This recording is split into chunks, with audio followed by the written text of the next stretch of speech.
Donc bonjour à tous, mesdames et messieurs. La Direction générale des douanes que je représente vous accueille avec un grand plaisir pour ce deuxième volet des rencontres internationales de la douane. Le premier volet de ces rencontres a eu lieu en mars dernier. Certains d'entre vous y ont déjà assisté, puisque nous avons organisé d'une part un webinaire sur l'accord commercial Union européenne-Canada. Ensuite, des entretiens personnalisés avec nos attachés douaniers de la zone Amérique du Nord et de la zone Amérique du Sud. Certains d'entre vous, d'ailleurs, dans la liste des inscrits, y ont également participé.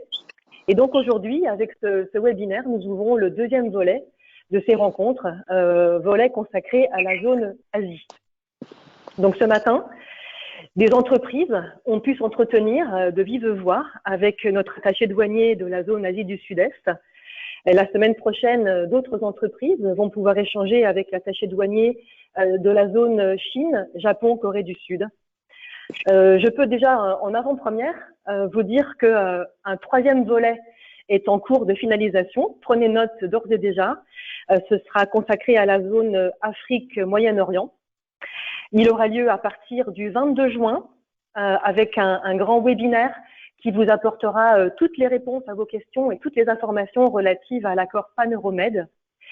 Et ce webinaire sera suivi d'entretiens individualisés, personnalisés avec nos attachés douaniers pour la zone Maroc, Afrique de l'Ouest, Émirats Arabes Unis et Égypte.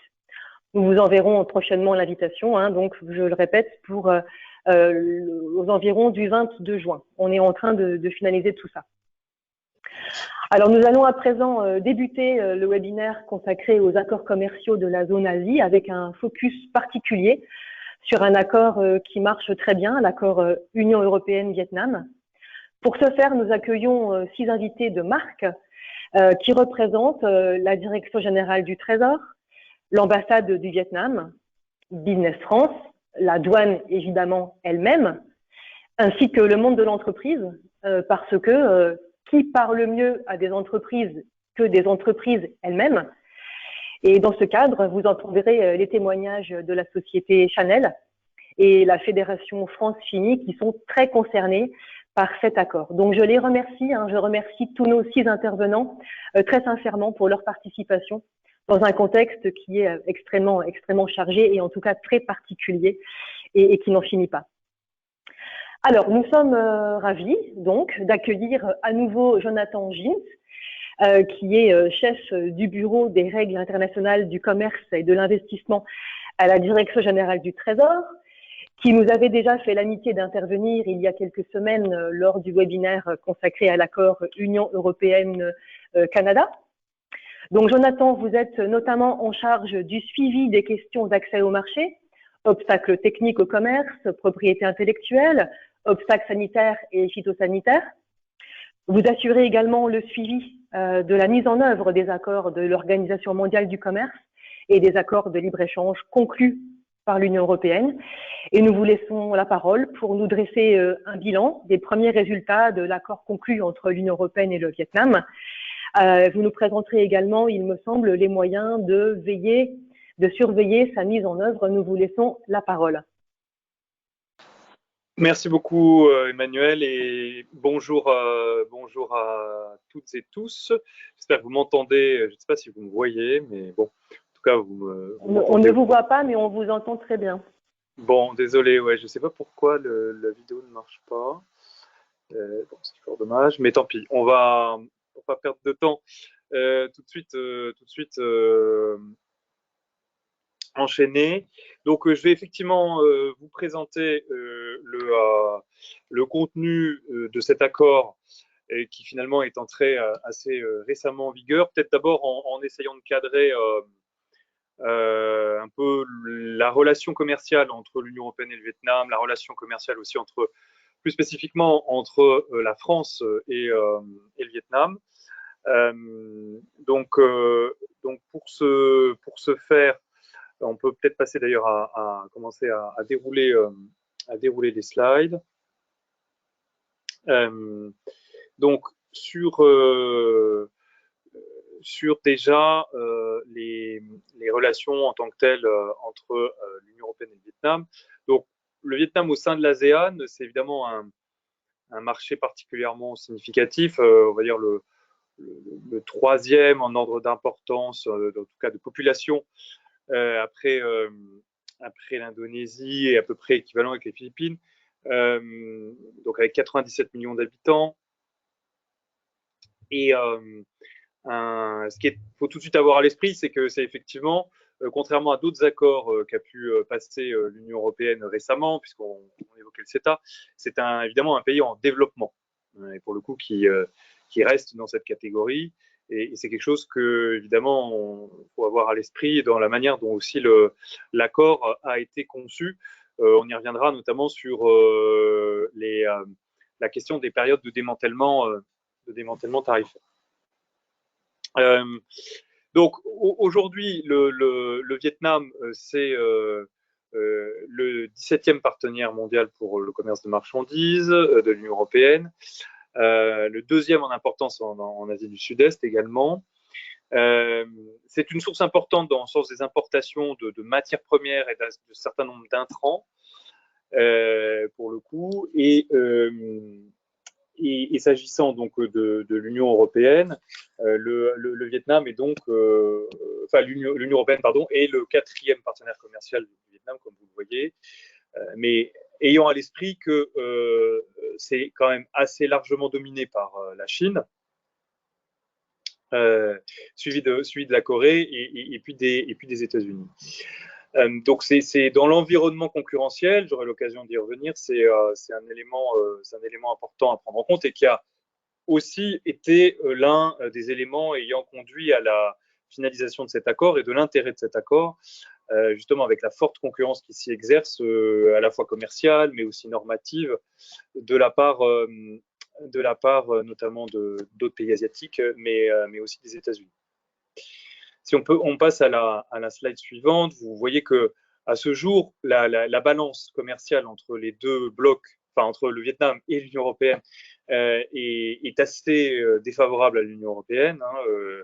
Donc on voit avec le déficit qui s'affiche pour 2019 et qui s'explique assez naturellement aussi par le fait, comme je le disais, qu'on importe beaucoup de matières premières et que de l'autre, c'est un pays qui est en cours de développement. Donc, il y a un certain nombre de biens exportés de l'Union européenne qui sont en croissance, mais qui partent d'assez bas pour une partie d'entre eux. Et qui accompagneront l'émergence justement d'une classe moyenne. Vous voyez ensuite donc, sur le commerce des marchandises, ici l'évolution dans le graphe suivant, mais je n'y étends pas trop, avec plutôt, pour l'instant en tout cas, une balance qui a tendance à se dégrader. On n'a pas retenu l'année 2020, qui évidemment a des tas d'égards exceptionnels compte tenu de la crise sanitaire, où il y a eu quand même globalement un effondrement des échanges, et ça n'a pas évidemment épargné la relation avec le Vietnam. Et sur la slide suivante, vous verrez que le Vietnam aussi, et c'est l'importance de cet accord aussi, ce ne sont pas que des marchandises, ce sont aussi évidemment des opportunités en matière de services. L'accord couvre aussi ce volet-là. Et pour le coup, sur la balance des services, l'Union européenne est excédentaire, même si c'est légèrement. Et on a tendance à penser que ça va plutôt aller en s'accroissant, que ça fait partie justement du potentiel de l'accord. Voilà, donc vous avez le graphe aussi qui illustre là pour le coup une légère augmentation du dit excédent. Juste après, je le disais déjà, mais vous voyez les chiffres, évidemment la différence quand même assez nette entre la Chine d'un côté et l'Union européenne qui suit assez largement derrière, mais avec donc ces tendances là, on avait retenu le premier semestre 2020 avec des baisses à peu près pour notamment l'ensemble des partenaires asiatiques, mais à noter tout de même que côté européen, on résistait plutôt bien pour le coup, puisque on avait une petite hausse de 5%. Donc ça se voit aussi ensuite sur les exportations ensuite vietnamiennes. que je détaille pas, mais on retrouve à peu près les mêmes partenaires. Si je passe maintenant à la slide suivante et aux échanges entre la France et le Vietnam, aujourd'hui, la part de marché française, disons-le, n'est pas bonne. Elle est de 0,6%. Donc on est derrière un certain nombre de pays européens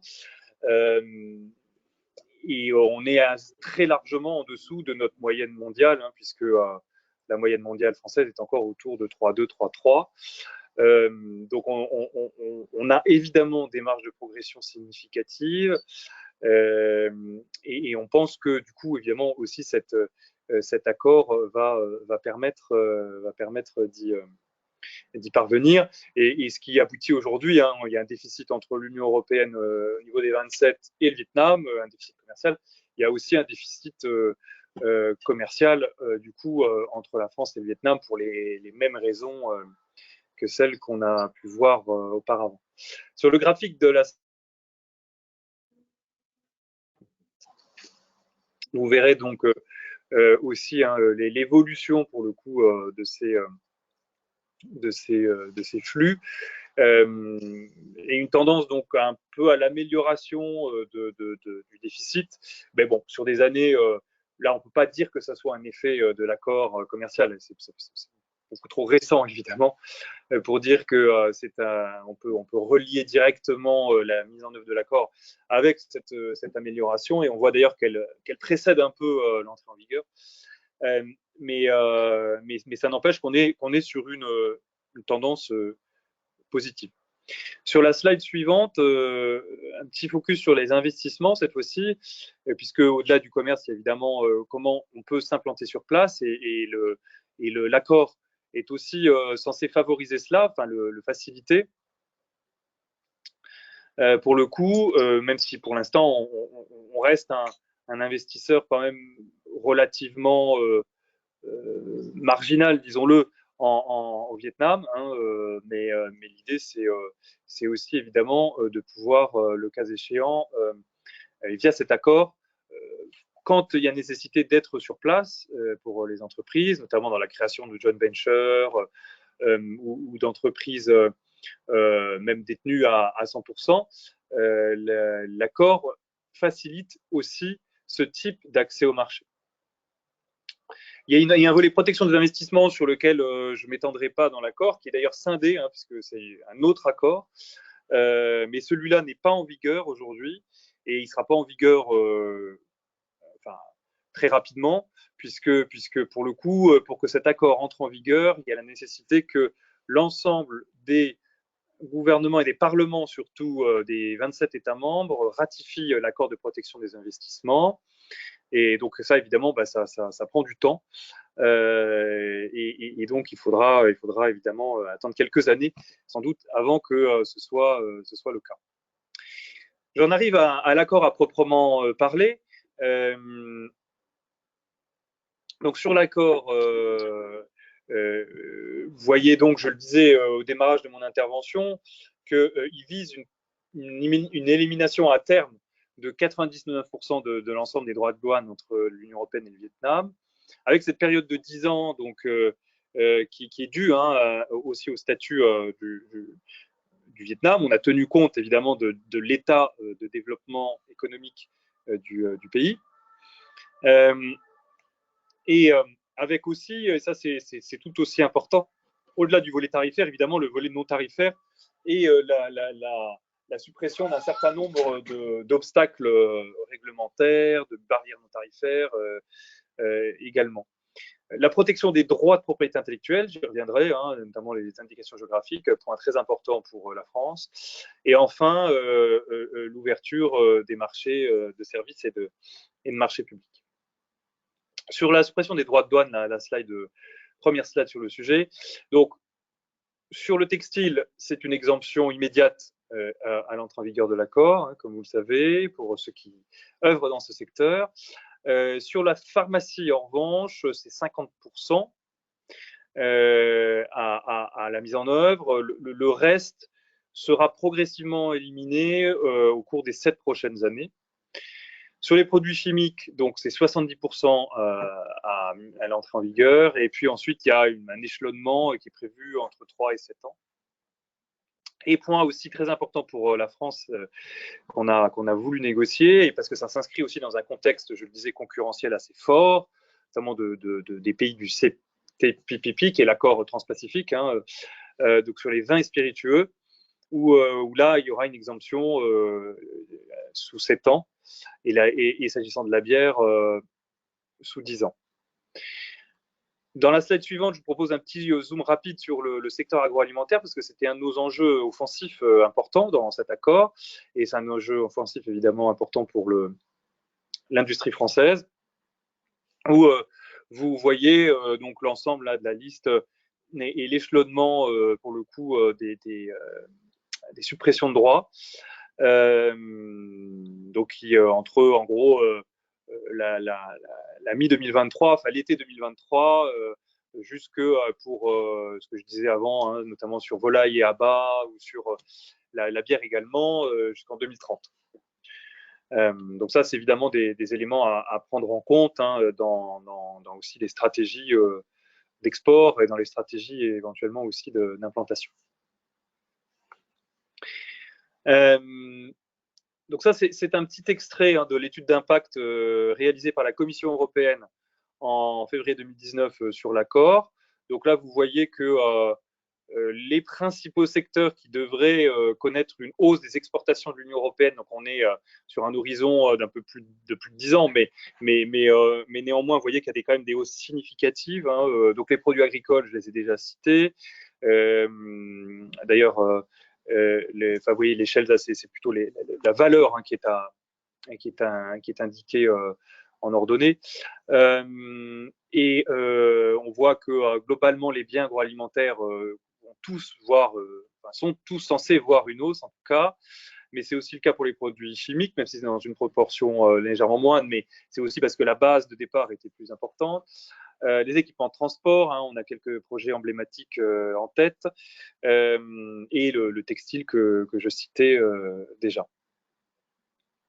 Ça, c'est dans le sens Union européenne vers Vietnam, dans le sens Vietnam vers Union européenne, c'est aussi l'agroalimentaire qui dominerait, suivi en gros du textile également, et en partie avec un focus sur le sucre, qui est un sujet un peu particulier.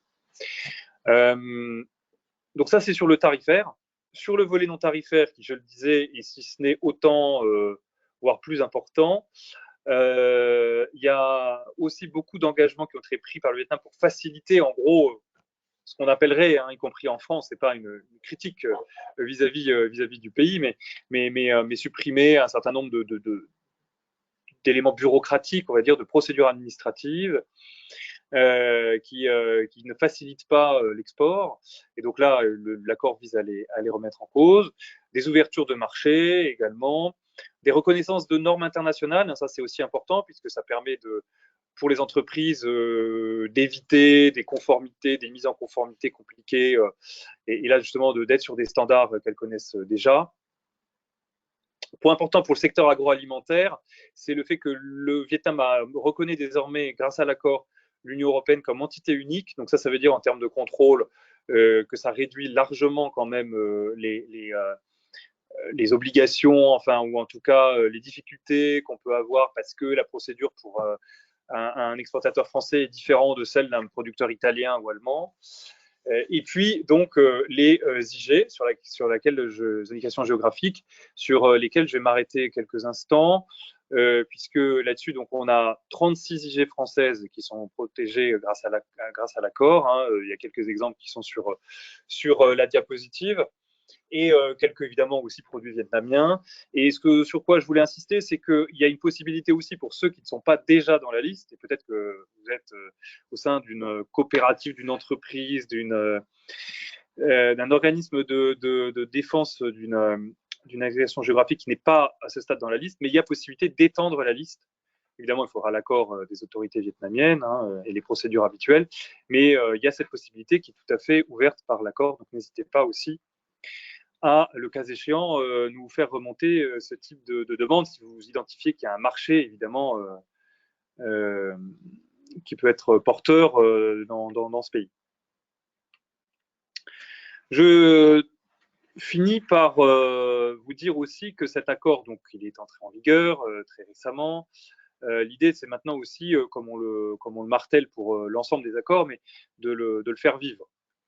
Et pour le faire vivre, il faut se saisir en fait de toutes ces instances de gouvernance qui sont nombreuses, qui sont pilotées par la Commission européenne, comité notamment chapeauté donc par un comité de commerce, mais ensuite avec des tas de comités spécialisés.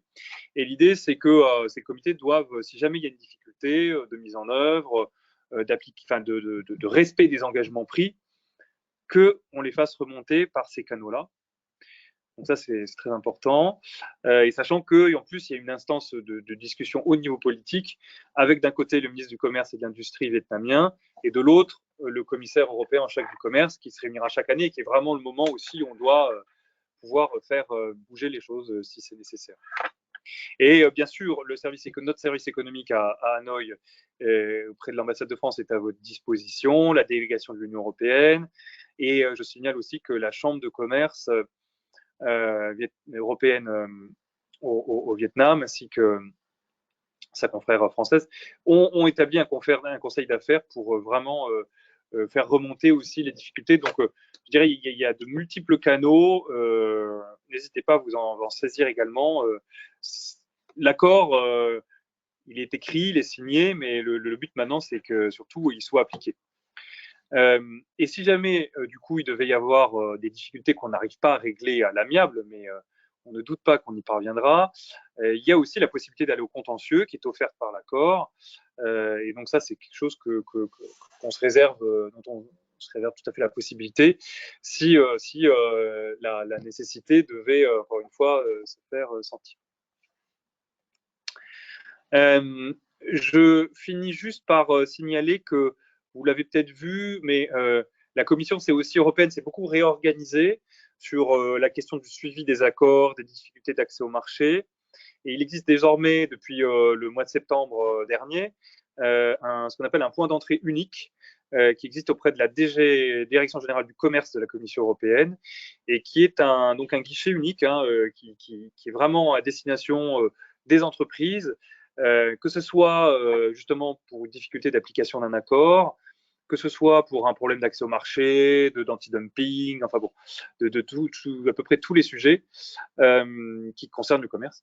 Et il y a un engagement ensuite de revenir vers vous et de vous proposer une solution pour régler le problème. Et évidemment, nous, France, et en particulier Direction générale du Trésor, nous suivons ça de très près en lien avec la Commission européenne. Donc, n'hésitez pas à vous en saisir, n'hésitez pas à nous contacter pour le cas échéant si vous avez des questions, des interrogations sur y compris le fonctionnement de ces nouveaux mécanismes qui doivent faire vivre les accords.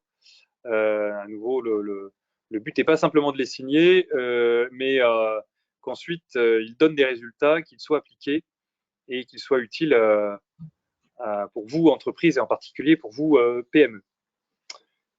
Voilà, je vous remercie. Merci Jonathan. Une question, je précise à nos auditeurs que si le temps le permet, ils peuvent bien sûr poser les questions dans le chat et on prendra quelques questions à la fin des interventions. Mais j'ai déjà une question pour Jonathan. Suite à son intervention, le Vietnam se trouve au cœur de plusieurs grands accords commerciaux régionaux. Comment cet accord avec le Vietnam peut-il permettre d'aider particulièrement les entreprises européennes et françaises ? Oui, alors effectivement, merci Emmanuel. C'est une question, je l'évoquais rapidement, mais je vais effectivement un peu plus détailler. L'accord se trouve, le Vietnam, pardon, est vraiment un pays qui suscite l'intérêt sur le plan commercial. Donc, il y a à la fois cet accord pacifique dont vous vous souvenez, les États-Unis étaient sortis lors de la présidence de Donald Trump, mais ça n'empêche qu'il y a un certain nombre d'autres États membres, à la fois l'Australie, également le Canada, le Chili, etc., enfin, qui font partie de ce bloc et qui est un accord qui est maintenant entré en vigueur. Et si je prends un exemple, par exemple, sur les questions J'évoquais tout à l'heure de vin notamment. On en a beaucoup discuté avec la filière française des vins notamment. Il y avait un vrai intérêt à ce qu'on puisse avoir un démantèlement tarifaire aussi avec le Vietnam, puisque de l'autre côté, le démantèlement tarifaire va se faire pour les concurrents. Donc c'est vraiment de ce point de vue-là utile pour nos entreprises, pour qu'elles soient un peu à armes égales vis-à-vis de leurs concurrentes étrangères. Et si je prends un autre exemple que je n'ai pas cité encore, c'est le RCEP, hein, donc cet accord qui vient d'être signé. Et pour le coup, dont le Vietnam est aussi partie, et qui concerne une bonne partie des pays de l'ASEAN et notamment évidemment aussi la Chine. Et là, donc là, en l'occurrence, il y a aussi un enjeu, y compris en matière normative, donc de promotion, voilà, quel va être le cadre dans lequel nos entreprises évoluent. Le cadre donc réglementaire. Et je pense qu'il est tout à fait important qu'il y ait un dialogue aussi intense avec l'Union européenne sur ces questions-là qu'il existe avec, par exemple, la Chine et le reste du bloc asiatique. Donc voilà pourquoi je pense que de ce point de vue-là, et c'est à la fois géopolitique évidemment, mais aussi très concret, il y avait intérêt à ce que cet accord puisse entrer en vigueur. Merci beaucoup, Jonathan. Alors justement, après la vision française et européenne plus largement de l'accord, il va être particulièrement enrichissant d'entendre le point de vue vietnamien des opportunités de cet accord. Et donc un grand merci à Han Son Vu, qui est chef du service commercial de l'ambassade du Vietnam en France, de nous faire l'honneur de participer à notre webinaire. Han Son, nous vous laissons la parole. Merci Emmanuel, est-ce que vous m'entendez? Très bien. Oui, donc tout d'abord, bonjour à tous et à toutes. Tout d'abord, je tiens à remercier la Direction générale des douanes de m'avoir invité aujourd'hui et je suis très heureux de voir votre participation en grand nombre. Votre présence ici montre un intérêt particulier et un très bon signe, non seulement en termes de relations commerciales entre la France et le Vietnam, mais aussi un bon choix pour vous-même et vos projets, qu'il s'agisse des projets en cours, sur papier ou même une simple idée d'entamer une relation commerciale avec un partenaire vietnamien. Car j'en suis convaincu que vous allez partir d'ici avec des informations qui vous sont utiles et vous aident à avancer. Ma présentation comporte deux parties.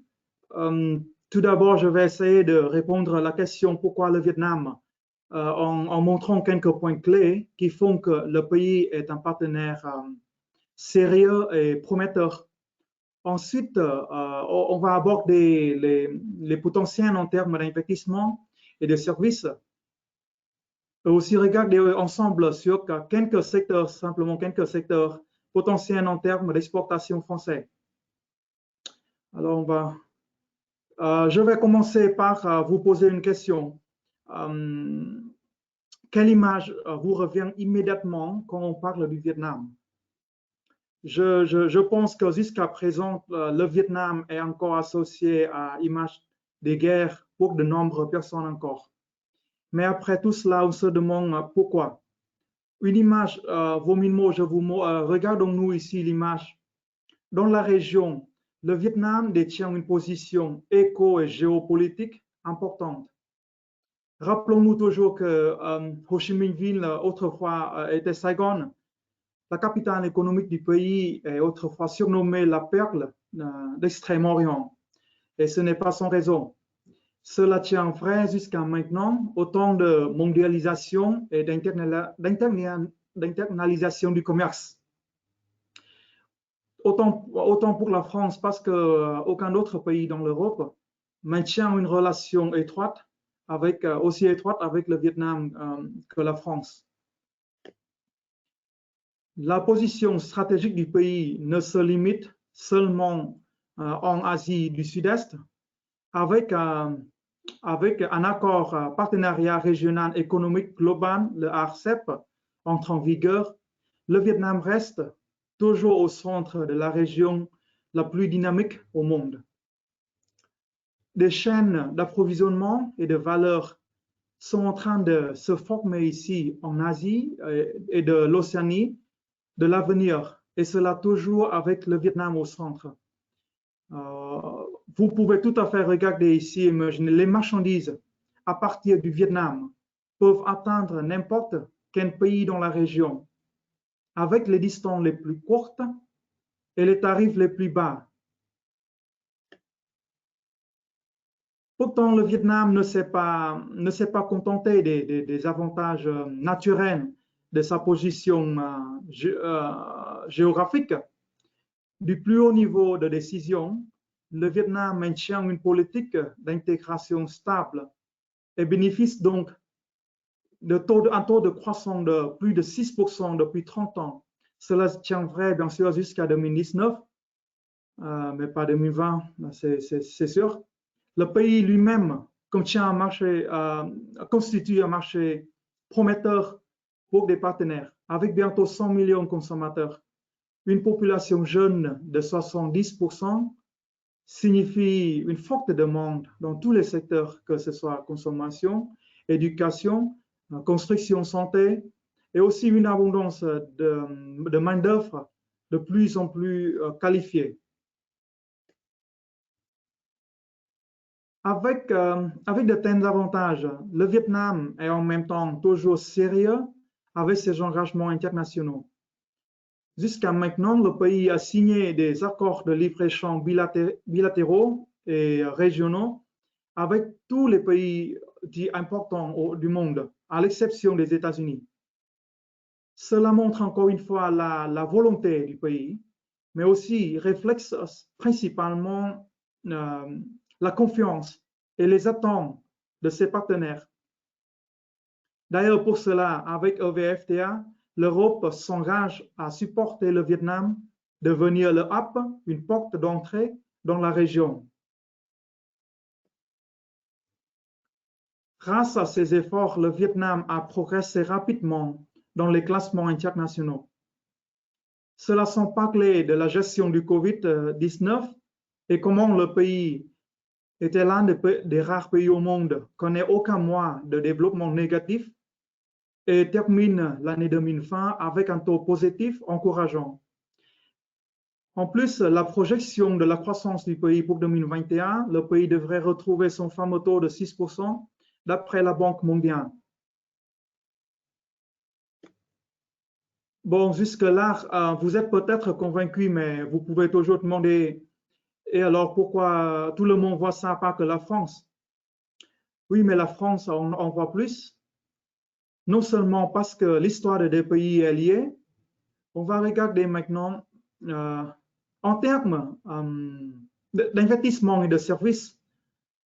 Je ne vais pas revenir sur la croissance soutenue, une jeune population, la stabilité sociopolitique, l'émergence d'une classe moyenne au goût occidentalisé et un gouvernement qui est sérieux et tient ses engagements, tant de choses qui constituent des facteurs très, très importants pour assurer un investissement futur.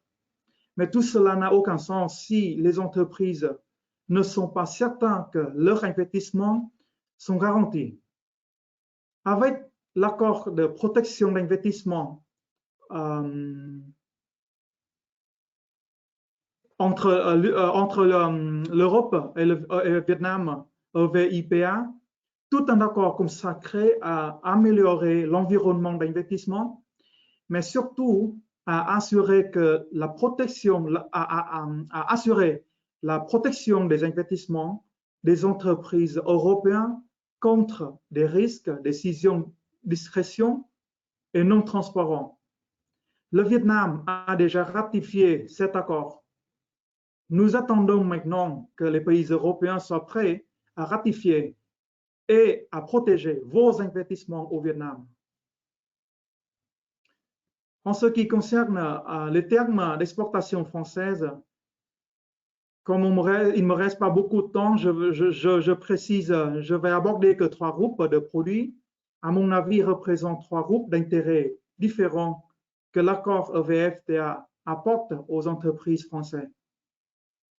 On va commencer par les produits pharmaceutiques. Les droits de douane de ces produits sont majoritairement 0%, avec quelques lignes de 8%, qui va diminuer avec le temps et supprimer en 2027. Donc ici, avec 13% de part de marché, la France est en tête. Et vu que la concurrence est essentiellement d'Europe, on trouve l'Allemagne, la Suisse, la Belgique. L'avantage de EVFTA n'est pas que pour la France. Il s'agit donc de bien s'adapter au marché, mais surtout de bien préparer, parce que dans le cadre de cet accord, le Vietnam s'engage à ouvrir des marchés publics, c'est-à-dire que les entreprises européennes peuvent participer à des appels d'offres des 34 hôpitaux publics, et cela sous les mêmes conditions que les entreprises vietnamiennes. De plus, si tout va comme prévu, tout va bien pour la France, parce que la production des produits pharmaceutiques fait également partie des prioritaires du plan de relance français.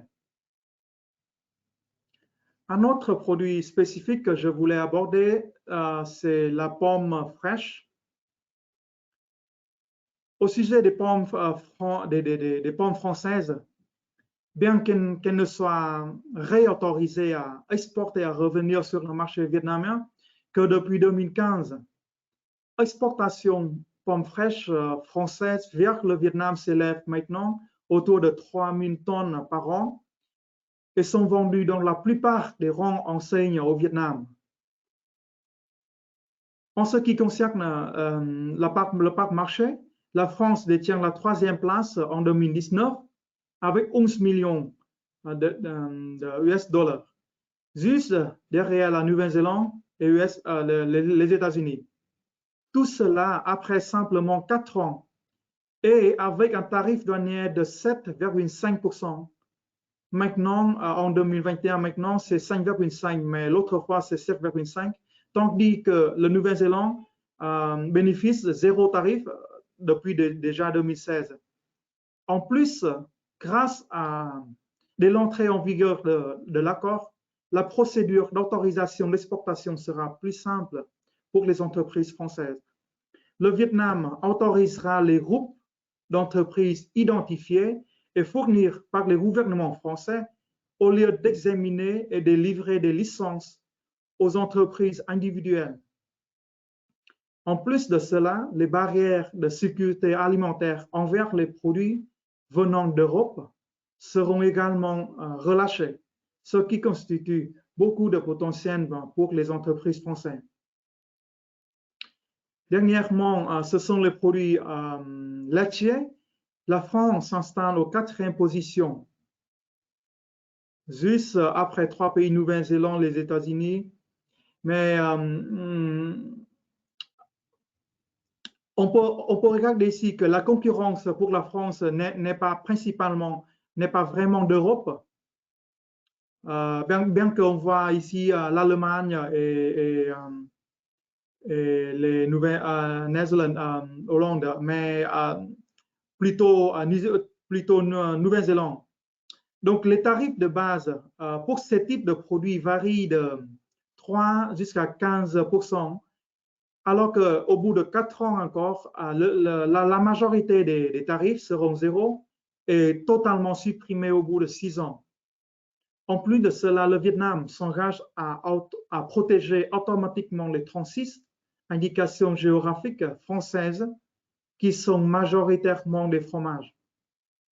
Avant de venir en France, j'ai le plaisir de rencontrer deux Français passionnés par le fromage, mais surtout tombés amoureux du Vietnam, qui ont commencé ces aventures sur la production du fromage français avec les matières premières vietnamiennes. Ils sont sur la bonne route maintenant. Au bout d'un an, la production, la vente commence à s'accroître. Ces produits-là sont du fromage français, mais avec comme origine vietnamienne. Et vu comment le monde connaît le fromage français, je pense qu'avec EVFTA, ils vont être bientôt exporter partout dans la région et consommer partout dans la région avec un tarif douanier de 0%. Donc, avant de cesser ma parole, je voudrais partager un peu sur les activités et nos services, une liste non exhaustive de nos services, mais je voudrais stopper 2 secondes sur l'organisation des rencontres B2B entre les entreprises des 2 côtés. En tant que représentant du ministère de l'Industrie et du Commerce du Vietnam, nous avons un portefeuille des entreprises dites crédibles et nous organisons souvent des sessions de rencontres B2B, souvent à la demande des entreprises françaises. Et comme le but est de promouvoir les relations commerciales entre les 2 pays, les sessions sont organisées sans aucun frais et charges pour les entreprises. Donc, n'hésitez pas à nous contacter si vous avez un besoin spécifique ou même si vous savez pas encore où commencer. Donc, contactez-nous. Je pense que voilà tout pour ma présentation aujourd'hui. Je vous remercie pour votre attention. Je vous souhaite bonne continuation et dans vos projets et je vous dis à bientôt. Alors. Merci beaucoup, Hanson. Nous avons compris que le marché vietnamien était un marché sérieux et ouvert. Une petite question en complément de vos propos. Si vous aviez un seul conseil à donner à une entreprise française qui souhaite faire affaire au Vietnam, quel serait-il? Un seul conseil. Il y en a plusieurs, j'imagine, mais il faut le plus important. Bien sûr, merci Marianne merci pour la question.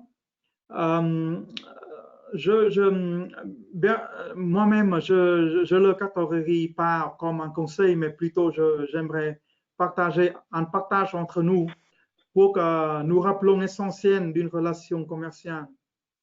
Quand nous nous engageons dans un projet, nous voyons avoir les meilleurs produits.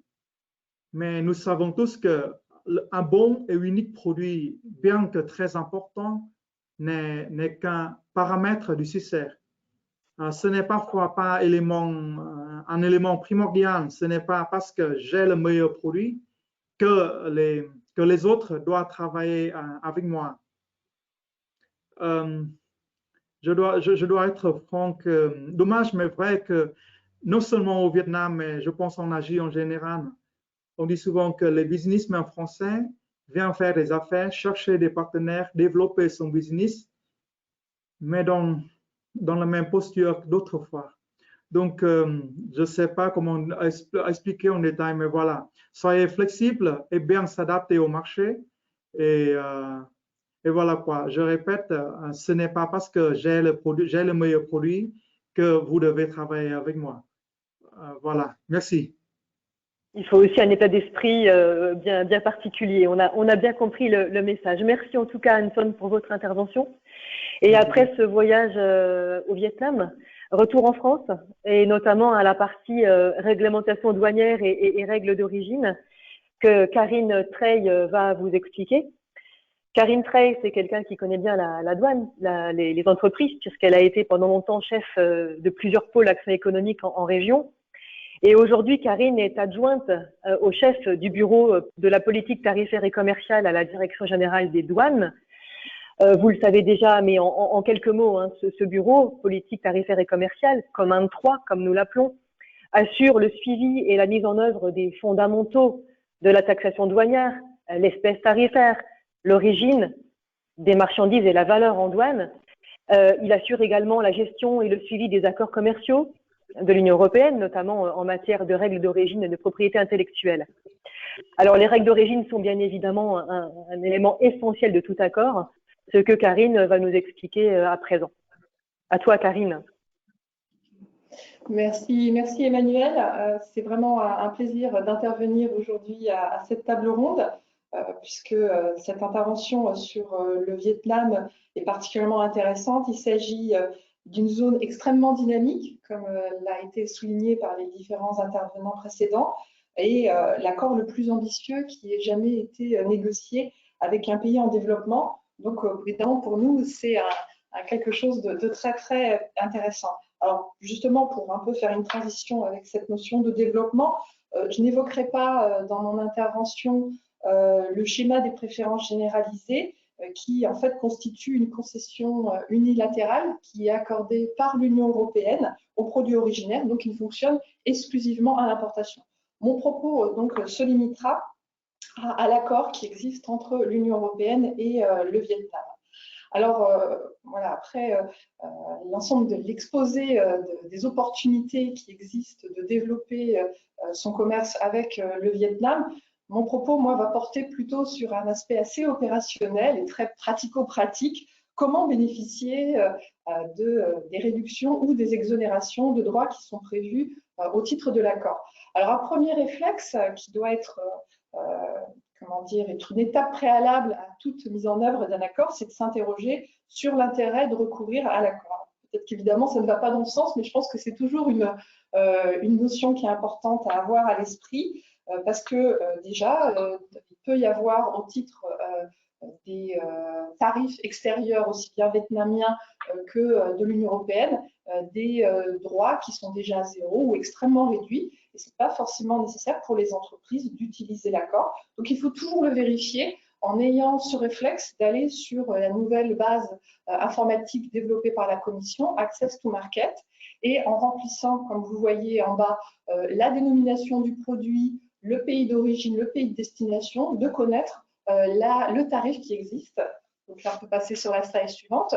Donc là, on a cherché un exemple avec une importation de parfum. Je crois qu'on a une entreprise dans ce domaine-là qui va discuter, qui va évoquer sa situation tout à l'heure. Donc du parfum qui serait exporté à destination du Vietnam.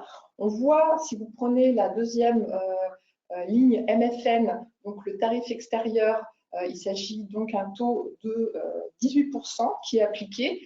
Et à l'inverse, on voit que l'accord réserve un taux de 13,5%.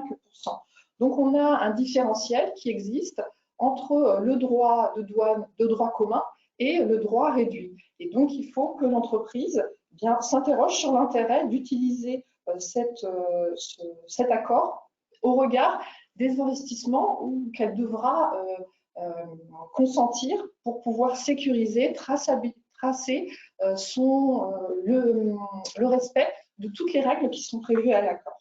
Alors, ce qui est intéressant aussi dans cette slide, c'est que vous voyez que le démantèlement, le calendrier de démantèlement est prévu.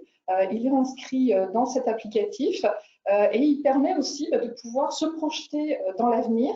Et si le différentiel n'est pas forcément pertinent aujourd'hui, peut-être que dans 2 ans, peut-être que dans 3 ans, ça sera le cas, sachant que le démantèlement donc, sera de 10 ans à l'exportation vers le Vietnam et à 7 ans pour l'Union européenne. Voilà. Donc, ça permet également à une entreprise de pouvoir imaginer une stratégie pour pouvoir anticiper ses coûts, les lisser dans le temps et être prête à entrer et profiter pleinement de l'accord une fois qu'elle aura sécurisé tout son processus. Alors, une fois que cette étape préalable a été respectée, il y a un raisonnement. C'est un raisonnement en trois étapes qu'il convient d'adopter. Et ce raisonnement est vraiment générique. Il peut être utilisé aussi bien pour l'accord pour le Vietnam que plus récemment pour l'accord avec le Royaume-Uni. La première, c'est de s'interroger, est-ce que mon produit respecte les règles prévues par l'accord? Est-ce qu'il est bien originaire? La deuxième, il faut solliciter le bénéfice de la préférence tarifaire, exonération ou réduction de droits, qui ne demande rien à rien, comme le dit l'adage. Et puis, troisième étape, il faut justifier que le produit respecte bien le caractère, vérifier que le produit respecte bien le caractère originaire au sens de l'accord.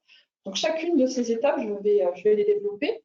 Alors, la première étape, est-ce que votre produit est originaire de l'Union européenne et du Vietnam? Les accords sont généralement conçus un petit peu tous de la même manière. Et mon propos va être un peu de vous expliquer et de vous aider à comprendre comment c'est construit. Alors, il y a plusieurs articles qui sont un peu des articles incontournables. Là, en l'occurrence, il s'agit des articles 4, 5 et 6 qui vont expliquer grosso modo qu'est-ce qui permet d'avoir le caractère originaire et qu'est-ce qui ne permet pas de l'avoir. Et puis après, vous allez avoir des annexes explicatives, dont une annexe la plus importante qui va décrire toutes les règles qui sont applicables par produit. Pour qu'un produit soit originaire, je vais vous donner quelques exemples. On va rebondir sur des exemples qui ont été notamment donnés tout à l'heure. On parlait de pommes. Alors, les pommes, ce sont des produits qui sont assez simples et donc qui vont rentrer dans ce qu'on appelle les produits qui sont entièrement obtenus. Donc, si votre produit est entièrement obtenu, comme le sont les pommes, comme le sont beaucoup de produits qui sont d'origine animale, végétale, des minéraux, eh bien, ces produits-là devront être entièrement obtenus. Et l'article 4 de l'accord va décrire qu'est-ce qu'on entend par entièrement obtenu. Vos produits, peut-être, pourront être fabriqués à partir de produits qui sont entièrement obtenus. Dans ce cas, on pourra effectivement se référer aux mêmes règles. Et puis, on a des cas qui sont un petit peu plus compliqués. On parlait tout à l'heure, par exemple, des produits pharmaceutiques. Là, on va avoir des chaînes de valeur qui vont être beaucoup plus complexes, plus sophistiquées, avec des intrants qui vont venir de parties qui seront tierces à l'accord. Et là, il va falloir se référer à des règles, et ces règles sont prévues dans l'annexe 2 du protocole origine, avec une annexe 1 qui donne des informations qui sont un peu introductives pour mieux comprendre l'annexe 2. Et enfin, l'annexe 8, elle, avec des notes explicatives. Également, il y a un certain nombre de transformations qui ne sont jamais considérées comme étant suffisantes. Là, par exemple, ça peut être du lavage, du nettoyage, de la manipulation, une simple peinture. Bref, ce sont des opérations qui ne permettront jamais à votre produit de pouvoir être considéré comme originaire de l'Union européenne ou du Vietnam. Alors, pour vous expliquer la manière dont un produit peut être considéré comme ayant subi une transformation suffisante à partir de matières tierces, on n'a rien trouvé de mieux qu'un exemple. On est parti sur un sac. Alors, ce serait un sac qui serait destiné à être exporté du Vietnam vers l'Union européenne. Et ce sac, effectivement, lui, serait composé à partir de produits qui viendraient d'autres zones. Donc, en l'occurrence, du cuir qui vient d'Argentine et puis du tissu de Tunisie. Je me réfère pour ce faire à l'annexe 2 que j'évoquais tout à l'heure. Alors, l'annexe 2, c'est un tableau qui est construit à peu près toujours de la même manière selon les accords, avec une première colonne qui est dédiée à la classification douanière du produit, une deuxième colonne sur sa dénomination, et puis une troisième avec des règles. Il y a plusieurs types de règles qui sont utilisables. Là, il y a des règles, par exemple, de plafond maximum de produits qui sont tiers. Il peut y avoir des règles d'ouvraison spécifiques, souvent dans le domaine du tissu, du textile. Il peut y avoir aussi des règles de changement de position tarifaire. Alors, qu'est-ce que c'est changement de position tarifaire? Eh bien, vous avez une classification, un produit qui rentre importé et qui est d'origine tierce, il a une classification douanière. Il va devoir changer de classification sur le produit fini pour qu'in fine, on considère qu'il y a une transformation suffisante. L'exemple est tout à fait illustratif, puisque vous voyez que sur ces sacs à main, il y a deux règles alternatives. La première règle, c'est donc une fabrication à partir de matières de toute position, à l'exclusion de celle dont relève le produit. Alors ça veut dire que il faut que les produits qui sont tiers, eh bien, n'aient pas la même position que le produit fini. Et la deuxième règle, c'est un seuil maximal de 70% du prix départ d'usine. La première règle est-elle respectée? Eh bien, on voit que notre sac relève du 42,02.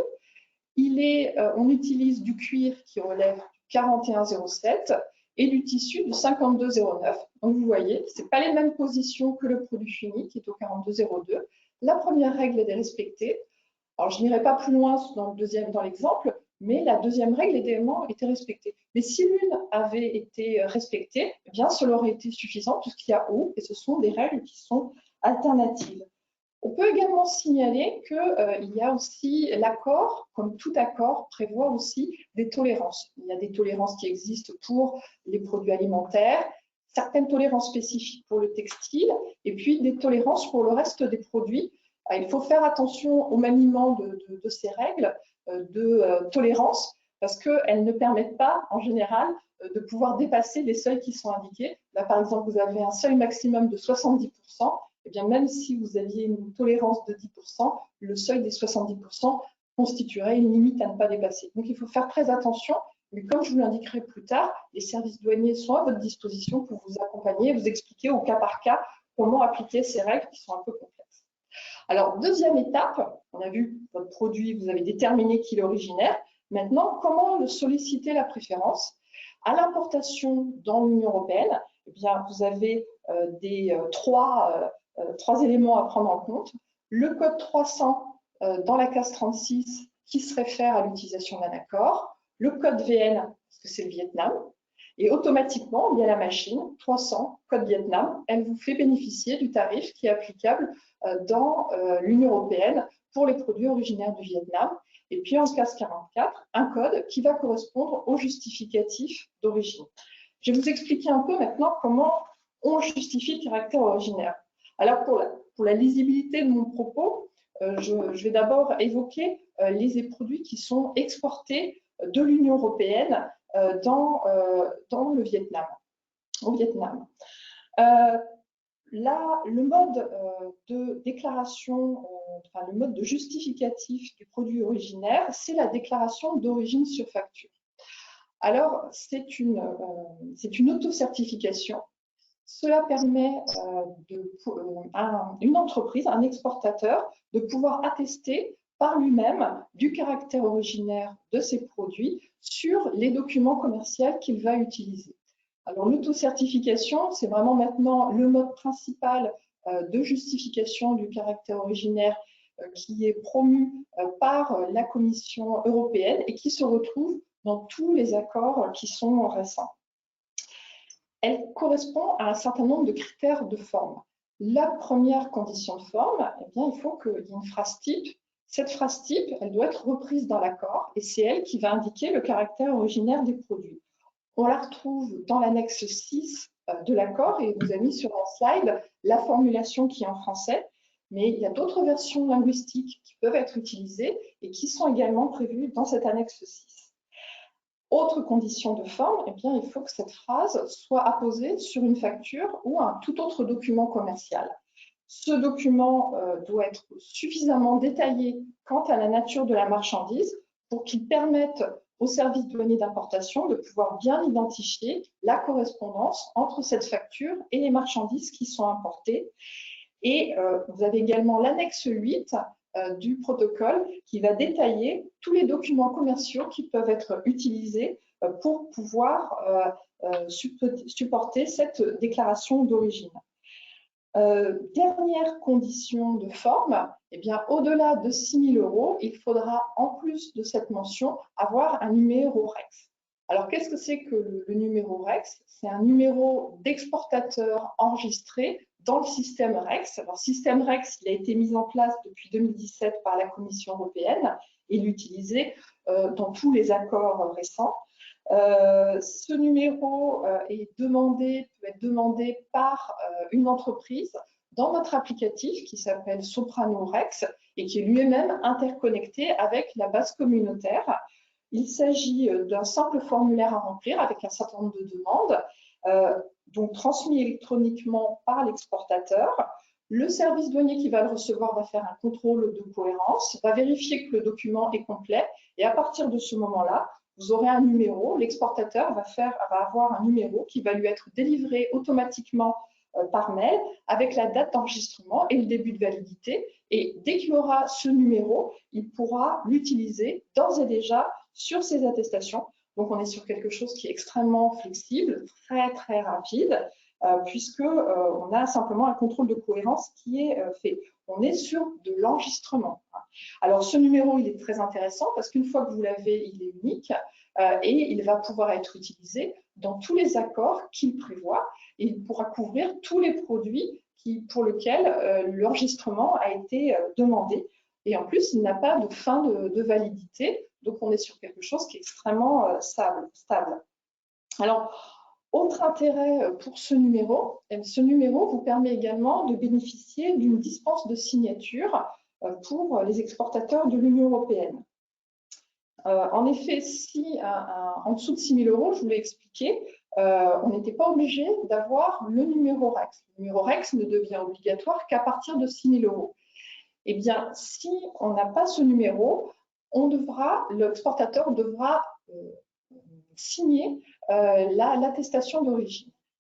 Grâce à la réglementation européenne qui dispense automatiquement les exportateurs enregistrés de cette signature, eh bien, il n'est pas besoin, à partir du moment où on est REX, de signer en plus la déclaration d'origine. Donc voilà encore un outil de flexibilité, des avantages de fluidité. Le choix du document peut s'insérer bien dans le schéma commercial qui est retenu par l'entreprise.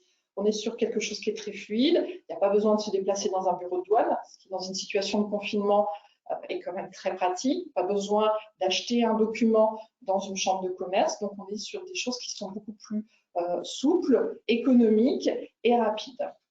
Donc, c'est vraiment l'avantage de l'autocertification.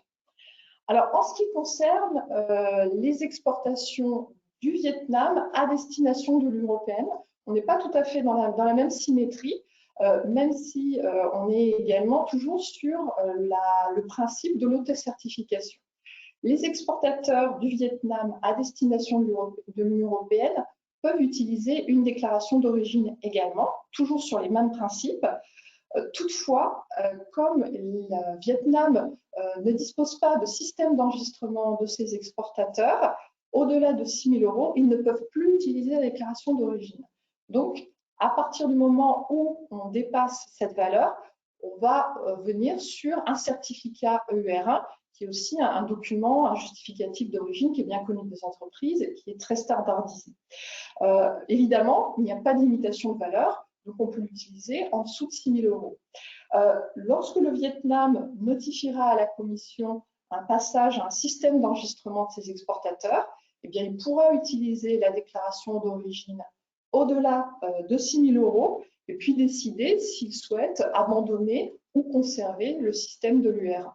Donc voilà, on a effectivement un système un petit peu asymétrique, mais qui s'explique de manière tout à fait logique.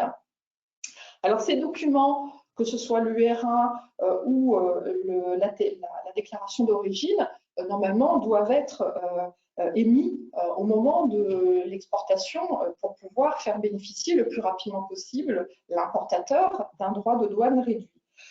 Il est possible, au titre du protocole, de le faire a posteriori et à ce moment-là, nous demander un remboursement. Pour ce faire, il faut quand même faire attention parce que les délais entre l'Union européenne et le Vietnam ne seront pas tout à fait les mêmes et dépendront du type de justificatif d'origine qui est utilisé. Donc là, il faut être attentif si on n'a pas ce document à ce moment-là. Ce qui est important également d'avoir à l'esprit, c'est qu'il est possible que le pays d'importation décide de faire un contrôle sur le produit et de déterminer s'il est vraiment originaire et si l'importateur avait le droit de bénéficier d'une réduction ou d'une exonération de droits de douane.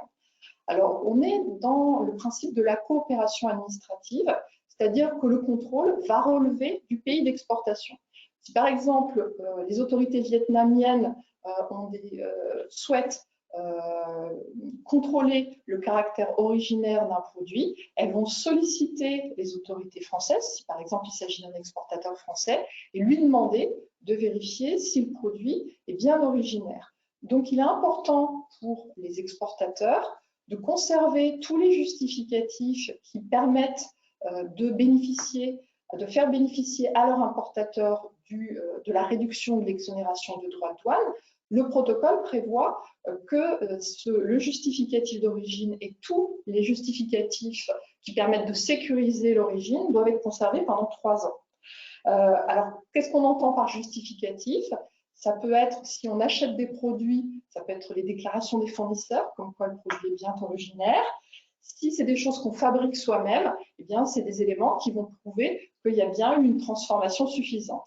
Et c'est pour ça qu'il est très important de maîtriser la règle que je décrivais tout à l'heure. Est-ce qu'il s'agit d'une règle de changement de code? Est-ce qu'il s'agit d'une règle de valeur ajoutée? Voilà autant d'éléments qui permettront de pouvoir déterminer si votre produit respectait bien à l'époque le caractère originaire. Alors c'est important de répondre rapidement aux services douaniers qui feraient ce contrôle, parce que si on n'est pas en capacité, nous, de dire aux autorités vietnamiennes oui, ce produit est bien originaire, eh bien les autorités vietnamiennes, à titre d'exemple, sont tout à fait légitimes à demander le remboursement des droits de douane, et ça pourrait impacter votre relation commerciale avec votre client au Vietnam. Alors évidemment, pour tout cela, vous disposez d'un accompagnement au niveau local. Alors au niveau des PAE, bien sûr, avec les cellules de conseil aux entreprises qui vous dispensent un accompagnement personnalisé. Au niveau des bureaux, notamment les bureaux qui vous délivreront un numéro d'exportateur enregistré. Pour le SGC, en ce qui concerne tous les opérateurs qui relèvent de son portefeuille. Et puis au niveau de la direction générale, bien, nous avons évidemment vocation à relayer toutes les difficultés que vous pouvez rencontrer, les questions qui peuvent nous remonter via les PAE. Nous pouvons aussi vous délivrer des renseignements contraignants sur l'origine. Donc, ce sont des rescrits douaniers qui permettront de sécuriser le fait que le produit est bien originaire au sens de l'accord. L'année dernière, nous en avons délivré près de 800. Donc voilà, c'est un chiffre assez impressionnant. Et puis, nous faisons également sur le site Internet des séries de notes, de foires aux questions. Alors, la dernière fiche technique qui a été faite sur l'accord sur le Vietnam évoquait la dernière actualité, puisque c'est un cumul étendu a été mis en œuvre récemment sur les tissus de Corée qui, lorsqu'ils sont incorporés pour produire des vêtements, peuvent être considérés comme des produits qui sont originaires du Vietnam. Donc là, dans notre dernière fiche technique destinée aux opérateurs qui peut être téléchargée à partir de notre site, eh bien, nous évoquions cette actualité. Il y a également une foire aux questions.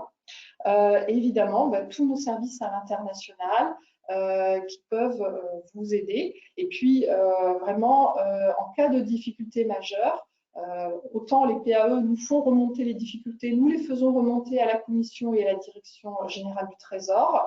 Bien aussi, il y a le nouveau portail Access to Market, qui est donc ce guichet unique pour signaler toutes les difficultés qu'on peut rencontrer et surtout bien travailler et utiliser au mieux les opportunités qui sont offertes par cet accord. Voilà. Merci à tous. Merci beaucoup, Karine. Je voudrais insister pour ceux qui nous entendent sur la diapo précédente, si vous pouvez revenir dessus rapidement, Aurélie. Ne vous laissez pas impressionner par le caractère un peu technique des formalités. C'est quelque chose qui se maîtrise avec un peu de pratique. Et surtout, vous n'êtes pas tout seul. En région, nous avons, j'insiste beaucoup, nous avons nos pôles actions économiques qui sont à votre disposition et que vous pouvez contacter même pendant la crise. Ils sont joignables, y compris en télétravail. Il ne faut pas hésiter. Et vous avez également, bien sûr, vos déclarants en douane, les représentants en douane enregistrés, qui sont également à votre disposition. Karine, une petite question avant de laisser la parole à Alexandra. En début d'intervention, tu as évoqué très brièvement le schéma des préférences généralisées. Est-ce que tu pourrais rapidement nous expliquer comment coexiste l'accord UE-Vietnam et ce système du SPG, des préférences généralisées? Alors déjà, revenir vraiment sur le principe, le schéma des préférences généralisées ne fonctionne qu'à l'importation, alors que l'accord, on est dans le sens bilatéral. Alors pendant 2 ans, la Commission européenne a maintenu cette coexistence entre ce schéma des préférences généralisées et l'accord. Donc pendant 2 ans, les opérateurs qui importeront en provenance du Vietnam pourront utiliser soit le schéma des préférences généralisées, soit l'accord, en fonction de ce qui est le plus pertinent. Alors, les documents, les justificatifs d'origine ne sont pas les mêmes, et puis également, les règles d'origine ne sont pas les mêmes. Donc, il faut bien vérifier dans quel cadre juridique on est le plus adapté pour pouvoir travailler. Et également, l'Union européenne s'est engagée pendant 7 ans à ce que les droits de douane offerts par le SPG constitue un plafond par rapport à l'accord. Et donc, ça constitue vraiment une sécurité pour les opérateurs pendant toute cette durée. Merci beaucoup, Karine, pour tes explications. Alors, un accord commercial ne concerne pas que la douane, il concerne quasiment tous les secteurs, qu'il s'agisse des réglementations de produits, de l'étiquetage, des normes, de la coopération en matière réglementaire et j'en passe. Et c'est tout l'intérêt aujourd'hui de l'intervention de Business France, représentée par Alexandra Catherine Denard. Alexandra est responsable d'affaires réglementaires au sein du service Réglementation internationale de Business France. À ce titre, elle est chargée d'assister les entreprises dans leur démarche à l'exportation sur des problématiques réglementaires liées notamment au secteur agroalimentaire, sur les zones Afrique, Proche-Orient et Moyen-Orient et l'ASEAN. Et Alexandra, nous vous écoutons. Merci Emmanuel. Bonjour à tous. Donc, le but de mon intervention aujourd'hui est de vous faire appréhender au mieux et dans les grandes lignes les subtilités locales qui vont concerner donc, le corpus légal et réglementaire qui va s'appliquer à vos marchandises à l'étranger. Donc, et cela afin de vous donner déjà des billes et puis bon, plus globalement des informations un peu détaillées pour que vous puissiez vous assurer que vos produits donc, sont bien conformes à la réglementation vietnamienne avant que vous exportiez vos produits. Donc, je vais ainsi parler des formalités à connaître en amont de l'exportation, des documents d'accompagnement à fournir et également des modalités d'étiquetage et normes techniques. Donc, tout d'abord, avant d'aborder un marché étranger, il y a quelques questions à se poser. Donc, celles-ci concernent donc les autorisations quant aux produits. Donc, votre produit va-t-il être autorisé à l'importation? Est-ce qu'il existe des formalités à connaître avant d'exporter, donc des formalités techniques comme le fait de devoir passer ou non par un importateur ou distributeur local, le fait d'avoir à enregistrer ou non vos marchandises en amont de l'importation, donc et cela même en présence d'un accord de libre-échange. Il y a également des questions concernant les documents qui vont être nécessaires au dédouanement, car en plus des documents usuels de transport tels que la liste de colisage ou la facture commerciale, en fonction de certaines catégories de marchandises, vous allez avoir des obligations spécifiques, comme par exemple des certificats sanitaires ou des certificats d'enregistrement de vos produits. Et enfin, votre produit est-il conforme aux règles et normes locales? Tout d'abord, concernant l'autorisation de votre produit, il est important de noter que globalement, le marché vietnamien est un marché qui est ouvert. Cela va être encore plus augmenté avec l'entrée, depuis en tout cas l'entrée en vigueur de l'ALE. Et ce dernier intègre par ailleurs des dispositions qui visent à faciliter l'importation de certains produits européens au Vietnam, dont les fruits et légumes. Alors, attention néanmoins, les autorités peuvent décider de concert donc, que le marché soit fermé à certains produits, et cela donc, pour des raisons sanitaires, par exemple des cas d'ESB. Donc, si vous souhaitez vous informer en temps réel quant aux conditions d'ouverture de marché et au modèle de certificat spécifique, donc je peux vous conseiller de consulter le site Expadon, qui est un site développé par France Agrimaire, en tout cas pour les produits agroalimentaires, dont les coordonnées sont indiquées donc, en bas de cette slide. À savoir que suite à ce webinaire, vous pourrez disposer de ce diaporama dont vous pourrez parcourir ces slides un petit peu plus en détail. Concernant ensuite les formalités à connaître avant d'exporter au Vietnam. Donc, il y a plusieurs points d'importance à décortiquer. Donc, tout d'abord, concernant l'importateur. Il faut savoir qu'au Vietnam, il est important que l'importateur soit une société vietnamienne, donc une société qui sera enregistrée auprès du ministère du Commerce et de l'Industrie local. Et donc, autre point important, il devra présenter lors de l'importation de vos produits une lettre de nomination écrite ou un document d'autorisation qui le désigne comme importateur ou distributeur officiel de votre entreprise. Concernant le contrat, il peut aussi s'agir d'un contrat d'agent commercial. S'agissant ensuite de l'enregistrement préalable des produits, donc certains produits vont être soumis à obligation d'enregistrement au plan local, donc, notamment des produits alimentaires spécifiques dont les préparations pour nourrissons et les infantiles. Ces produits-là ne pourront être importés, par exemple, à condition que l'entreprise exportatrice soit détentrice d'une déclaration d'enregistrement du produit. Il s'agit d'un certificat donc, qui est à demander soit par vous-même, soit par votre importateur, auprès donc, de l'administration vietnamienne des produits alimentaires ou de ses représentations administratives en province. Donc, cette demande, comme je vous l'ai dit, peut être demandée aussi par votre importateur, que la loi vous autorise à mandater pour votre compte. Concernant ensuite l'auto-évaluation de la conformité, c'est une subtilité vietnamienne qui n'est pas forcément dupliquée dans d'autres pays à l'étranger ou en ASEAN. Conformément à la loi sur les produits alimentaires, on reste toujours dans le cadre des produits agroalimentaires, Les produits alimentaires préemballés et les produits transformés vont faire l'objet d'une autodéclaration de conformité. C'est une déclaration que vous allez devoir faire pour assurer que votre produit est bien conforme à la réglementation locale et aux règlements techniques au Vietnam. Donc, concernant ensuite l'inspection des marchandises, donc, il est également à noter que pour certains produits, dont les produits alimentaires, il peut y avoir une inspection lors de leur arrivée sur le territoire vietnamien, donc menée par les douanes locales. S'il y a inspection, donc la procédure est tout de même assez rapide. Elle est placée sous la responsabilité du ministère du Commerce et de l'Industrie locale et elle consiste en un examen du dossier, toutes les pièces le constituant, dont la déclaration d'origine et tous les autres documents de transport. Et elle peut s'accompagner ou non de prélèvement d'échantillons et de la vérification de l'étiquette du produit. Donc, on va voir ce point-là un petit peu plus en détail tout à l'heure, concernant notamment la langue à faire figurer sur l'étiquette et les mentions obligatoires. Concernant maintenant les documents de dédouanement. Bon, je vous ai fait un petit listing des documents, donc ce n'est pas un listing exhaustif, c'est juste un listing assez général des documents qui vont pouvoir être demandés lors du dédouanement de vos marchandises. Donc, ces documents-là vont varier en fonction de la catégorie de produits que vous souhaitez importer. Évidemment, si vous souhaitez importer un produit cosmétique ou un produit alimentaire, il va y avoir certaines obligations qui ne se retrouveront pas si vous décidez d'importer un produit chimique ou du textile. Donc, concernant les documents usuels de transport, ce sont les documents que vous connaissez déjà, donc la facture commerciale, la liste de colisage, la preuve de l'origine.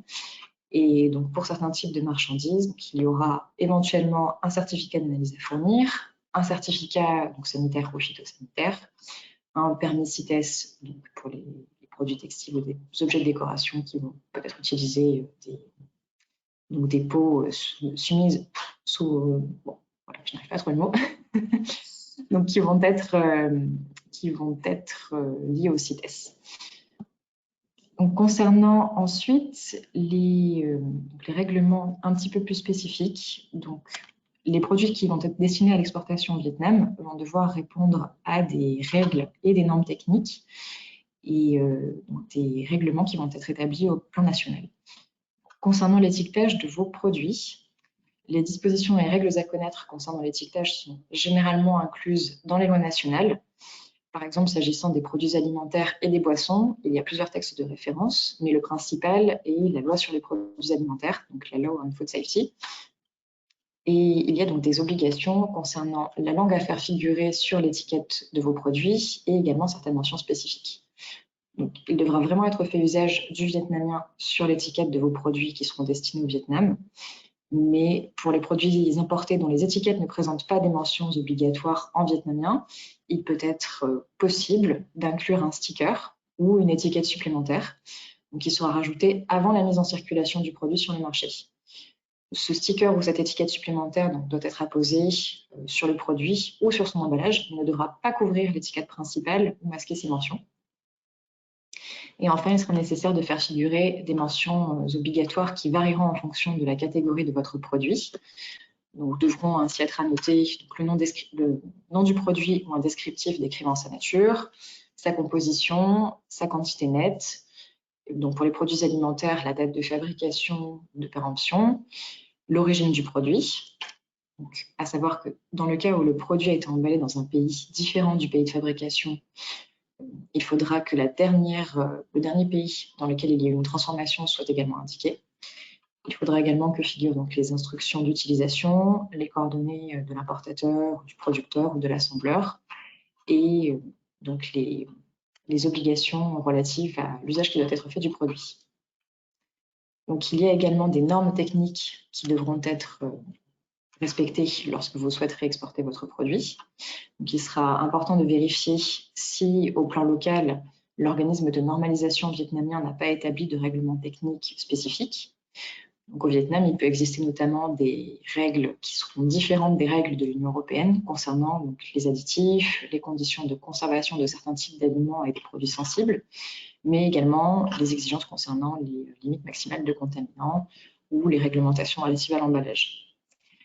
Si le Vietnam, concernant vos catégories de produits, n'impose pas au plan national de règles ou de normes spécifiques, cela va signifier que donc, vous pourrez les distribuer s'ils répondent aux exigences de l'UE, ou dans le cas des produits alimentaires, s'ils répondent aux exigences établies par le Codex Alimentarius.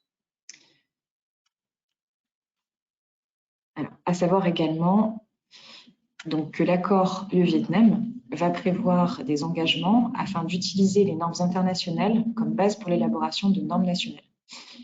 L'accord prévoit également de réexaminer régulièrement les normes nationales et régionales qui ne sont pas fondées sur des normes internationales en vue de les mettre en conformité avec les règles internationales. L'accord UE-Vietnam contient également des engagements pour permettre aux entreprises et aux autres personnes intéressées, donc côté UE ou Vietnam, de participer à toute consultation publique sur les nouvelles réglementations techniques et de répondre également aux observations formulées sur les propositions de règlements techniques. Voilà, ma présentation est maintenant finie. N'hésitez pas si vous avez des questions. Merci beaucoup, Alexandra. J'ai une petite question, en effet, qui est un peu l'équivalente de celle que j'ai posée à Anton tout à l'heure. Au titre de Business France, justement, quel conseil donneriez-vous à une entreprise française qui souhaiterait se lancer à la découverte d'un nouveau marché à l'étranger, en l'occurrence? Alors, tout d'abord, il faut veiller, avant de prospecter un nouveau marché à l'étranger, que tous les prérequis auxquels il faudra vous conformer afin d'assurer l'importation de marchandises, donc, tels qu'ils ont été présentés aujourd'hui, soit concernant les accords de libre-échange, soit concernant les produits en eux-mêmes et leur conformité. Et dans un second temps, il est également important de s'entourer des organismes de conseil compétents, les auditeurs ont bien compris aujourd'hui qu'ils sont avec nous, et de choisir avec soin son partenaire commercial, donc qu'il s'agisse de l'importateur ou du distributeur local. Des conseils de bon sens, quoi. Je vous remercie beaucoup. Alors, après cette vision, une vision assez globale, à la fois administrative et institutionnelle, il est temps de laisser la place au monde de l'entreprise qui va nous faire un retour d'expérience sur la mise en œuvre de cet accord Union européenne-Vietnam, sur ses avantages ainsi que sur les écueils à éviter. Vous avez plusieurs cordes à votre arc, mais aujourd'hui, c'est avec votre casquette de responsable affaires internationales de France Chimie que vous allez intervenir. Donc France Chimie, organisation professionnelle des industries de la chimie en France, réalisant un chiffre d'affaires de plus de 74 milliards d'euros en 2019, dont 80% réalisés à l'exportation. Je rappelle que la chimie, c'est le deuxième secteur exportateur en France et ça représente le deuxième excédent commercial avec 12 milliards d'euros. Donc nous vous laissons la parole. Oui, merci beaucoup Emmanuel, j'espère que vous m'entendez bien. Écoutez, d'abord, merci beaucoup pour votre invitation et nous donner l'opportunité à notre industrie de présenter ce qu'elle est et son dynamisme à l'exportation. Vous l'avez déjà dit, effectivement. Alors, France Chimie, c'est effectivement 900 entreprises, des industriels uniquement producteurs de chimie. La chimie en France, globalement, c'est 3000 entreprises. Donc, vous l'avez dit, chiffre d'affaires de plus de 74 milliards d'euros en 2019. Mais ce qui est important aussi de noter, c'est que l'Asie reste une zone importante pour nous de destination de nos exportations. Certes, les 2/3 de nos exportations, c'est de l'intracommunautaire, mais la première zone hors Europe, c'est l'Asie, avec plus de 13% de nos exportations. Donc, nous avons effectivement un dynamisme porté notamment par des PME-ETI, puisque plus de 90% de nos membres, ce sont des PME-ETI. Donc, on a une tradition export forte de petites entreprises. Et le Vietnam était déjà perçu comme un marché important pour notre industrie, avant même l'entrée en vigueur de l'accord. Pourquoi? Parce que c'est un marché en forte croissance, avec des opportunités de plus en plus importantes. Et je dirais qu'on avait une petite porte d'entrée vers le Vietnam jusqu'ici. Maintenant, on a une grande porte d'entrée qui est grâce à l'accord de libre-échange, et que les opportunités que nous avions déjà vont décupler avec cet accord. J'y reviendrai un petit peu plus tard. Alors, il est important pour nous de préciser que, avant tout, notre industrie, elle livre d'autres industriels. Majoritairement, nos clients, ce sont soit les industriels de la chimie à l'étranger, soit les industriels de l'automobile, de l'aérospatial, de cosmétiques, du parfum. Bref, on a tendance à dire que la chimie est partout. C'est un petit peu caricatural, mais c'est un petit peu vrai aussi. Donc, on fournit énormément de secteurs industriels de par le monde. Et donc, au Vietnam, il faut le dire, et c'est le slide suivant, il y a une tradition de l'industrie chimique, puisqu'il y a une industrie présente très importante dans ce pays. Je ne sais pas si vous pouvez passer au slide suivant, pour que je puisse vous présenter effectivement l'industrie chimique au Vietnam. L'industrie chimique au Vietnam, elle est née dans les années 60. Bon, c'est pas grave, je vais dérouler, ne vous inquiétez pas. Voilà, merci beaucoup. Et donc, c'est une industrie qui est née dans les années 60. Traditionnellement, l'industrie chimique vietnamienne, elle est née pour fabriquer des produits de grande consommation et des produits qui sont destinés à l'agriculture, donc des engrais, des détergents, etc. Mais de plus en plus, l'industrie chimique vietnamienne se développe vers ce qu'on appelle la chimie fine, donc la chimie à haute valeur ajoutée, ce qui crée bien sûr des opportunités supplémentaires pour nous, puisque tout n'est pas disponible sur place, même si ce pays a énormément d'atouts. En l'occurrence, j'ai cité la richesse des ressources naturelles de ce pays, hein, puisque c'est un pays qui a énormément de ressources minérales, qui a du gaz, du pétrole, du caoutchouc, des sous-produits agricoles. Donc tout ça, ça participe à la création d'une industrie chimique dynamique. Et ce qui est important aussi et qui crée effectivement un intérêt tout particulier pour nous vers ce pays, c'est un pays avec une main-d'œuvre qui a une main-d'œuvre scientifique et technologique de très haut niveau. Et donc, ça participe également à faciliter nos échanges avec des entreprises vietnamiennes qui sont également de haut niveau. Donc, tout ça fait de ce pays un attrait important dans la zone. On exporte bien sûr plus vers Singapour que vers le Vietnam, mais Singapour reste avant tout un port maritime d'entrée pour fournir d'autres pays, alors que le Vietnam, pour nous, est un marché d'opportunités sur place pour fournir l'industrie et les consommateurs vietnamiens. Si on passe effectivement à nos échanges, nous, industrie chimique française, avec ce pays, alors il est intéressant de noter qu'en 2020, malgré la pandémie, malgré la situation économique mondiale, nous, on a enregistré un record avec une hausse de nos exportations vers le Vietnam de plus de 10% en 2020 par rapport à 2019. Alors, c'est difficile de savoir si c'est lié spécifiquement à l'accord de libre-échange qui est entré en vigueur au mois d'août. Je pense que non, mais en tout cas, ça a dû y participer. Mais on s'est aperçu qu'effectivement, il y avait des opportunités de plus importantes et une grande augmentation de nos exportations sur l'année. Si on compare avec la Chine européenne a augmenté ses exportations de 1% vers le Vietnam. Donc, c'est vraiment la France l'industrie chimique française qui a bénéficié d'opportunités sur ce marché avec plus de 10% d'augmentation. C'est vraiment assez atypique par rapport à nos collègues des autres pays européens. Et là, vous le voyez dans ces courbes-là. En bleu, vous avez les exportations de la chimie française vers le Vietnam mensuellement, et en rouge, les importations vietnamiennes. Vous apercevez surtout en fin d'année, fin 2020, on a vraiment une hausse très importante. On n'a jamais eu un excédent commercial avec le Vietnam aussi important sur un mois qu'en décembre 2020. Bon, ça s'explique par différents cas de figure. Il y a aussi effectivement tout ce qui est tiré par la partie, on va dire, pharmaceutique, hein, mais il y a effectivement, depuis le mois d'août, on s'aperçoit qu'il y a quand même un réel effet de conjonction à la fois de l'accord de libre-échange qui s'est mis en place et puis de besoins plus importants au Vietnam sur nos produits. Alors, si on va dans le détail, c'est un petit peu petit, mais on s'aperçoit quand même globalement que ce qui tire vers le haut nos exportations, alors si on regarde en termes de pourcentage, c'est plutôt les produits pharmaceutiques de base qui en ont bénéficié, mais avec plus 43% en 2020 par rapport à 2019. Mais si on regarde en valeur, c'est plutôt les savons, les parfums et les produits d'entretien qui ont poussé vers le haut nos exportations, une augmentation de 27% en 2020, mais surtout en valeur, plus de, vous voyez là dans la colonne qui est au milieu, c'est vraiment là, sur ces valeurs-là que nous avons eu des opportunités d'affaires. C'est également le cas pour les spécialités chimiques.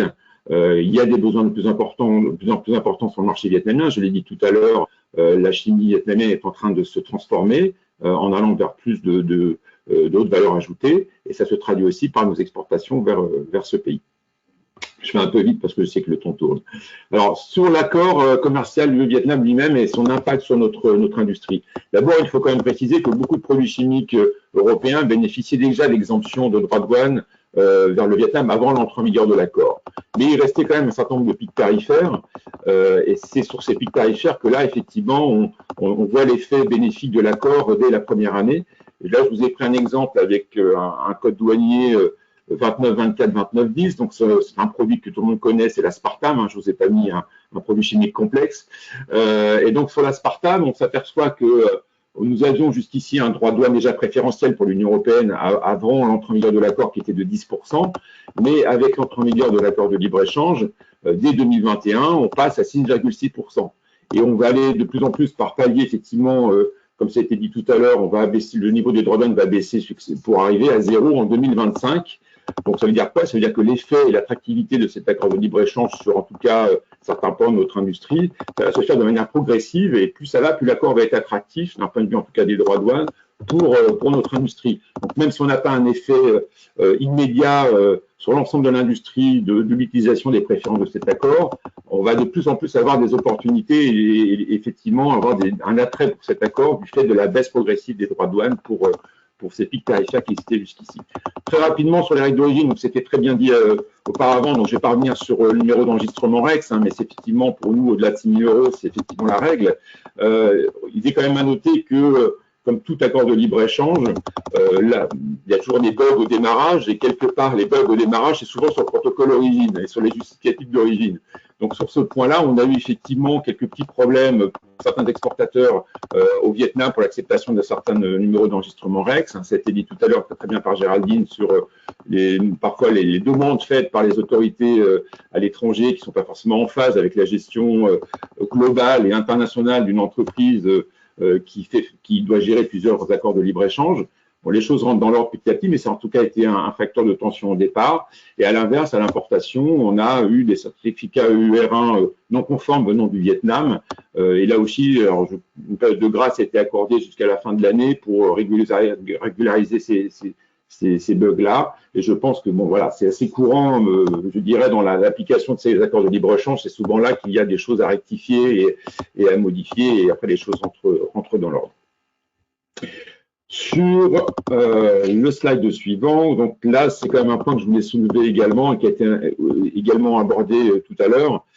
Il y a quand même une nouvelle donne dans la zone et ça peut être à la fois vu comme un frein, mais aussi comme une opportunité. C'est la nouvelle zone RCEP, donc le partenariat régional économique global. C'est une zone qui devient la zone de libre-échange la plus importante du monde, il y a 15 pays membres de cette zone, donc bien sûr les 10 pays de l'ASEAN, mais également la Chine, l'Australie, le Japon, la Nouvelle-Zélande et la Corée du Sud. Donc beaucoup de pays avec lesquels nous avons déjà des accords de libre-échange, en particulier le Japon et la Corée du Sud. L'Australie et la Nouvelle-Zélande, c'est en cours, mais surtout nous avons bien sûr un accord de libre-échange avec le Vietnam et un autre avec Singapour. Et entre eux, ces pays ont également des accords de libre-échange, qui étaient en vigueur, puisque les pays de l'ASEAN avaient déjà des accords avec les 5 autres pays. Donc ça crée quand même une zone importante d'échanges économiques et d'échanges intra-zones, ce qui peut être vu de notre point de vue comme un frein pour effectivement favoriser des importations qui viendraient de l'extérieur. Mais il faut aussi peut-être le voir comme une opportunité, puisque à partir du moment où on peut avoir un point d'entrée qui peut être le Vietnam pour nos produits qui ne seraient pas disponibles ou différemment sur la zone, ça peut être aussi le Vietnam un point d'entrée pour ensuite rayonner sur l'ensemble de la zone RCEP. Donc c'est un point qu'il faut quand même voir. Et puis j'ai aussi mis en bas, mais bon c'est toujours important de le dire, il y a aussi un accord Vietnam-Royaume-Uni qui est en vigueur depuis le 1er janvier 2021. Donc il faut considérer maintenant le Royaume-Uni hors Europe comme étant un de nos concurrents aussi. Donc c'est quand même à noter dans un contexte actuel de nos échanges aussi, nous, avec le Royaume-Uni. Voilà ce que je voulais dire sur cette zone, qui est quand même un point sur lequel à surveiller. C'est un tiers de la population mondiale qui est dans cette zone, et donc ça a bien sûr une influence sur nos échanges. Voilà ce que je peux dire très rapidement. Il y en a beaucoup à dire des choses. Merci beaucoup Pascal, c'était très très intéressant, comme de toute façon toutes les interventions et le monde qui assiste en est témoin. Une question, quelles sont les perspectives d'échange de ce secteur avec le Vietnam justement? Alors j'en ai un petit peu parlé, c'est vrai que je l'ai dit, c'est un pays en croissance au niveau industriel, mais pas seulement, également au niveau de sa population, de son niveau de vie. Il est quand même bon de noter que le Vietnam a une croissance de 3% en 2020 dans un contexte que l'on connaît, un contexte international très difficile. Du moins, ça a frôlé les 3%. Quand on voit que la Chine était entre 5,5 et 6%, bon voilà, c'est quand même un pays qui a très bien réagi. Alors, il y a plusieurs facteurs. D'abord, c'est une industrie, il y a une industrie très compétitive qui se développe au Vietnam, je l'ai dit, dans plein de domaines. On sait maintenant que c'est un pays très important pour les nouvelles technologies, tout ce qui est lié effectivement à l'électronique. C'est aussi un pays où les infrastructures se développent très rapidement. Il y a le métro de Hanoï qui est en train d'être créé, il y a beaucoup d'infrastructures qui sont en pleine restauration ou qui émergent. Donc tout ça, et il y a aussi tout ce qui est lié à l'urbanisme, donc l'assainissement de l'eau. Je vous donne tous ces exemples parce que la chimie, comme je vous l'ai dit, est partout et donc quelque part, il y a des opportunités à chaque fois pour les industriels de la chimie. Donc tout ça, et il y a le secteur énergétique aussi en pleine croissance que j'allais oublier, mais tout ça fait que ce pays est un pays d'opportunités, de pleine croissance et bien sûr, une partie de notre industrie doit bénéficier de certaines opportunités de marché sur place. Et de la même façon, et ça a déjà été dit, il y a l'émergence au Vietnam d'une classe moyenne forte, une classe moyenne qui a des besoins de consommation qui augmentent. Donc là, ça rejoint le volet plus parfum, cosmétique, se soigner aussi, la pharmacie et tout ce qui peut être lié aux produits d'entretien également. Donc tout ça, c'est un facteur de croissance aussi pour nos exportations. Donc voilà un peu les opportunités. Donc il faut le dire quand même, la chimie, là, ça a été dit aussi, je pense, par M. Guide, il y a une hausse prévue de 30% des exportations de l'industrie chimique européenne vers le Vietnam à l'horizon 2035, donc c'est pas rien, c'est vraiment une opportunité très forte, donc ça peut devenir un marché qui peut être le majeur au sein de l'ASEAN pour nous, et on attend bien sûr la prochaine étape qui est l'accord d'investissement qui va encore créer de nouvelles opportunités pour nous, donc c'est la prochaine étape, et donc voilà, on est assez confiant sur ce que peut devenir ce pays pour nous et sur l'avenir. Merci beaucoup, Pascal. Il est 16h33, on a un petit peu dépassé. Donc, Aurélie me dit qu'il y a quelques questions dans le chat. Nous vous proposons d'y répondre par écrit. Donc, nous vous répondrons individuellement par mail.